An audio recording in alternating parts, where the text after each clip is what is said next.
तरफ से विदेश सचिव शामिल हुए। बैठक में हॉर्मूज को लेकर अंतिम फैसला नहीं।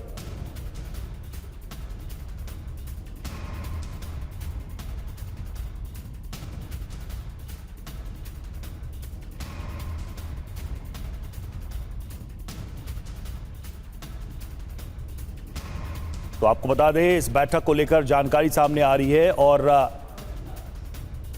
ब्रिटिश विदेश मंत्री की अध्यक्षता में यह बैठक हुई है। आर्थिक प्रतिबंध समेत कई विकल्पों पर भी चर्चा हुई है। भारत की तरफ से विदेश सचिव भी इसमें शामिल हुए हैं। बैठक में हॉर्मूज को लेकर कोई अंतिम फैसला फिलहाल नहीं हुआ है।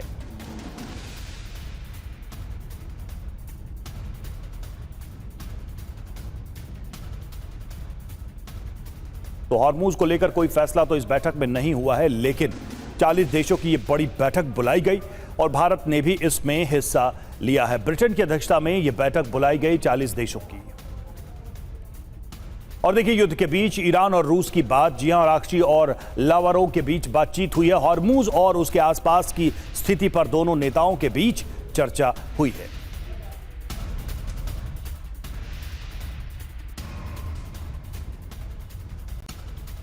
इधर इजरायल में आज सिक्योरिटी कैबिनेट की बैठक में ईरान युद्ध पर हो सकती है चर्चा। नेतन्याहू रक्षा मंत्री मीटिंग में होंगे शामिल। सैन्य अधिकारी भी बैठक में रहेंगे मौजूद। और हॉर्मूज को लेकर पुतिन के सहयोगी यूरी उशाकोव का बड़ा दावा, हमारे लिए खुला है हॉर्मूज, यूरी ने कहा। और टास न्यूज के हवाले से यह जानकारी।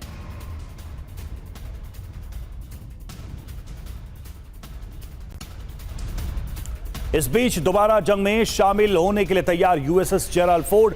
क्रोएशिया से यूएसएस जेराल्ड फोर्ड ईरान के लिए रवाना। रिपेयरिंग के लिए क्रोएशिया गया था USS Gerald Ford. Wall street journal के हवाले से बड़ी खबर सामने आ रही है। ईरान के हमले लगातार जारी है। इजरायल पर विध्वंसक अटैक किया गया है। ऑपरेशन ट्रू प्रॉमिस 4 के 91वें चरण के तहत हमला। तेल अवीव, डिमोना और हाइफा में मिसाइल की बरसात की गई। 50 लाख लोग सुरक्षित स्थानों पर छिपे।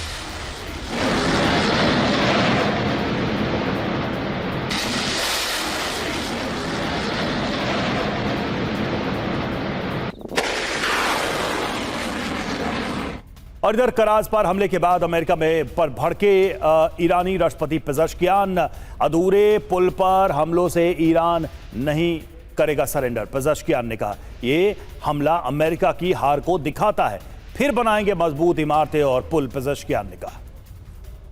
और युद्ध में ईरान को बड़ा नुकसान। बासिस फोर्स के कमांडर मोहम्मद सरलाक की मौत हो गई है। अमेरिका इजरायल के हमलों में मोहम्मद सरलाक की मौत। तेहरान में चेक पॉइंट पर तैनात थे सरलाक।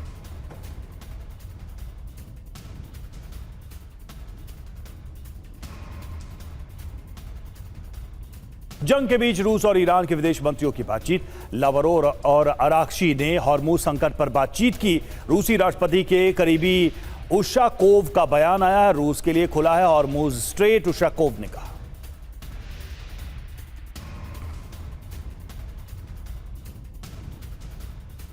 ईरान युद्ध के बीच चीन का बड़ा बयान। हॉर्मूज में अमेरिका इजरायल की कार्रवाई अवैध। अमेरिका इजरायल की वजह से हॉर्मूज में जहाज फंसे, ये चीन ने कहा है। और हॉर्मूज पर अमेरिका ईरान अड़े, जी हां, चीन और रूस किधर खड़े हैं, सवाल यह है।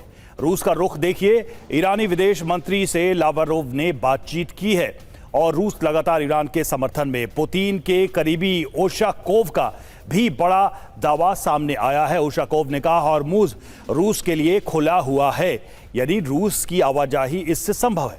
रूसी एटम एजेंसी ने सीज फायर की अपील भी की है इस पूरे युद्ध को लेकर।